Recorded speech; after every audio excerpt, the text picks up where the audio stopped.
Hi there, Sandra here from Createinspain.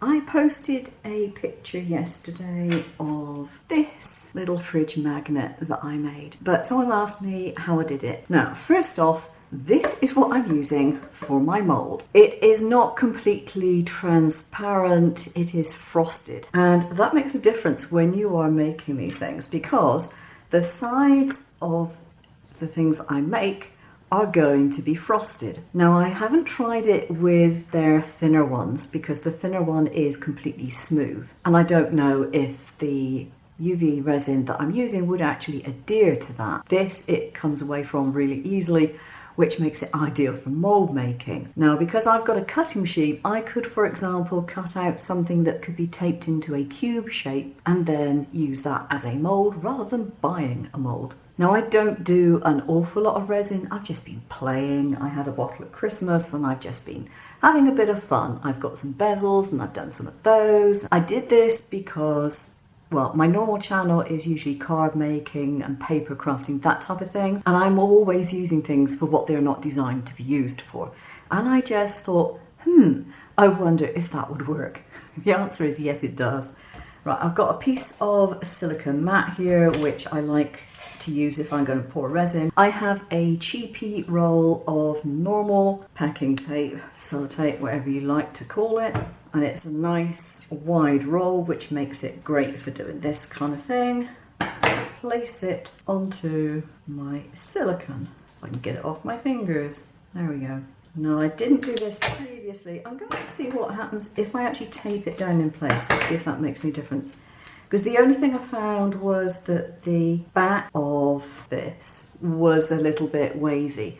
Now, that may well still be the case because you know what UV resins are like, they shrink up a bit and things like that. Or it may be the fact that the tape wasn't taped down. I don't know, so I'm going to tape it down this time and pull it tight and maybe that will stop that issue, I don't know.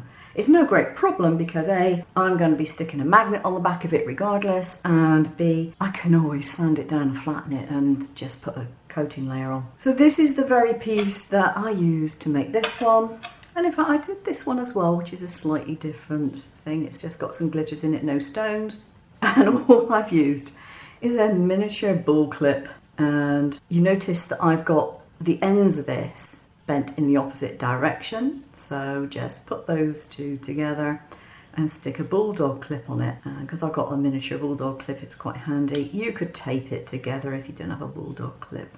It just needs to be closed tightly. You could even glue it shut, I suppose, if you used hot glue. It just needs to be tightly closed so that the resin doesn't come out of the top end. Just stick it directly down onto that sticky tape and press firmly. All I've got to do now is fill it with some resin and have a play. The resin I have got is this one. It's got a bit of a eucalyptus-y sort of smell to it, I guess. But it's done the purpose for what I've been messing around with. It's been fine. And it's a relatively thin one, so you do have to be careful that you don't end up pouring it too rapidly. I've got a couple of cocktail sticks to hand, and I've got some of my stones to hand. Now, these I just picked out of this container, which is a container of stones I picked up at the Chinese shop. It's supposed to be for fish tanks. I've got a little bit of a pearlized mylar here. Again, I found that in the Chinese shop. It's lovely stuff because it does change colour as the light hits it.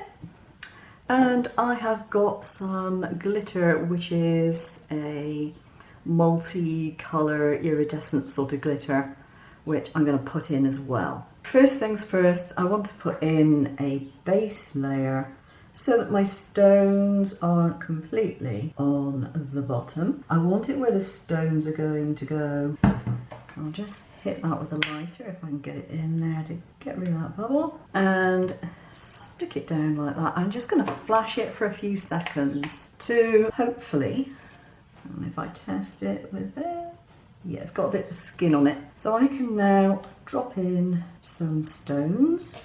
I picked out the smallest ones that I can find, but they're still a bit on the large side. Whoops, got one up there, never mind. If I was really concerned, I can always move these around either with a toothpick or get a pair of tweezers out and move them. I do want to make sure they're single layer. So I can now cover these with some more resin. There we are. just a little bit in there. I can also put in some of this if I want to now, or I can leave it a little bit later.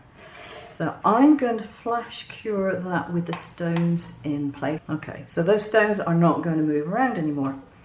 That is important because the next layer is where I add all my bits and pieces and my colouring. I'm going to add some of the smaller pieces. This stuff, you have to be careful. It's really hot in my room at the moment and I really like to have a fan on. And I dare not have a fan on because this will go absolutely everywhere. I'm just going to very delicately try and pick some pieces out of here, put with some more resin. If I want that to stay in place, I can give that a bit of a cure. So I quite like where those little bits of mylar have ended up, so I'll give that a bit of a cure. Then I'm going to do a layer with colour and glitter. So this just goes on the top. Now I haven't tried this stuff in here before, so I don't know if it's going to work.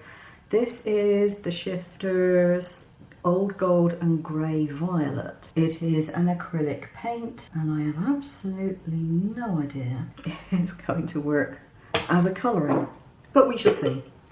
I'm also going to put in a tiny amount of this glitter. I don't want to put in too much because if you put in too much glitter you don't really see everything else. And again, a cure. Now with this one, what I actually did was I did a very, very, very subtle colouring with a little drop of alcohol ink. My alcohol ink is homemade from alcohol markers, just steeped in alcohol. And they're not very dense in colour, so it's a very, very subtle colour in here. In this particular case, I don't think I used any glitter, I just used the mylar. It was a test piece and I didn't know how well it was going to come out. I can see that it has shrunk up somewhat, and if I just pick this extra piece of tape off the sides, I can pick it up and turn it over and see what it looks like from the other side. Ooh, pretty! I don't have any of the special tape used for resins. I don't do enough of it to bother. If you've got any bits left on the outside, you can generally just snap it off like that. So the edges of it are going to be pretty clean, and then this just comes off. Easy peasy. So as you can see, I have a great big shard here, and I can just snip that off. It's pretty soft still, those bits are easy enough to get rid of. It's quite warm. I haven't allowed it to cool down. And yes, it's got some slight wrinkling on that edge. Now the other ones, I used this as the top edge because I didn't put in this ink which you cannot see through. So this is actually a lovely background colour. I will choose that side to look at because you can't see the stones otherwise. So this is just your average normal emery board that you do your nails with. I have a bigger one somewhere, but it's only a small piece, so this will do. I've also got a e-file, which is used for doing nails, and that does this job really quickly as well. I just can't be bothered to use it at the moment. It's not exactly hard work to get rid of the rough edge.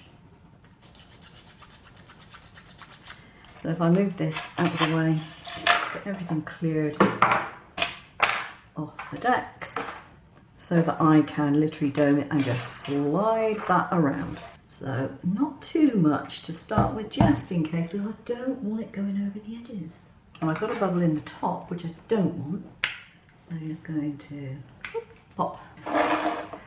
So here's the piece that has come out from underneath the lamp. It's had a couple of minutes just to make that top layer nice and set. I will be putting these in the conservatory where they're going to come under a lot of light, so it'll definitely be well and truly set. And yes, I could have got rid of that bubble there, but I actually rather like it.